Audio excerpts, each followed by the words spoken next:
Hello. In this example, we will use a reference angle to find the exact value of a trigonometric function.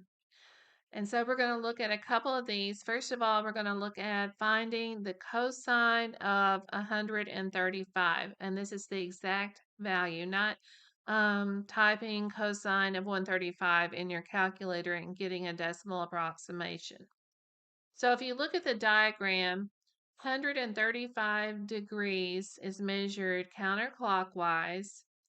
And so the reference angle is found by taking 180 minus 135, which is 45 degrees. And so then you drop a perpendicular to the x-axis.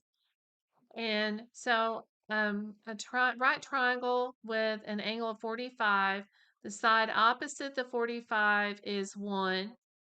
The adjacent side is 1, and the hypotenuse is square root 2. And we need to think about what are the signs in quadrant 2. X is negative and Y is positive. So the horizontal number 1 value is a negative 1. We know X is negative 1, Y is 1, and R is square root 2. And so cosine theta, cosine of 45 degrees, is x over r, which would be negative 1 over square root 2. And so we rationalize this by multiplying by square root 2 over square root 2. And that gives us negative square root 2 over 2.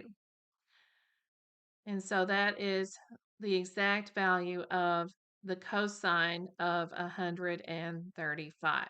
And this is found by using a reference angle of 45 degrees.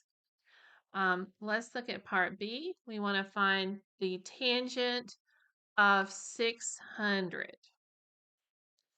The tangent of 600. So the whole idea is we want to get and find an angle, a coterminal angle to 600 degrees. And so we subtract 360 until we find one. 600 minus 360 is 240 degrees. And so 240 degrees measured counterclockwise is right here in quadrant number 3. And so this is 180 degrees. The horizontal is. So if you subtract 240 minus 180, that gives us a reference angle of 60 degrees. And so we have a right triangle that's a 30, 60, 90 degree triangle. The side opposite 60 is square root 3. The side opposite 30 degrees is 1, and the hypotenuse is 2.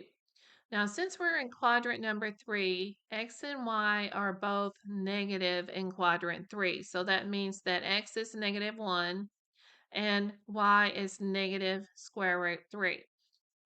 Now, we're looking for the tangent of 240, which is y over x. And so y is negative square root 3, x is negative 1. And so this simplifies to be a positive square root 3. Please let your instructor know if you have any questions about this problem.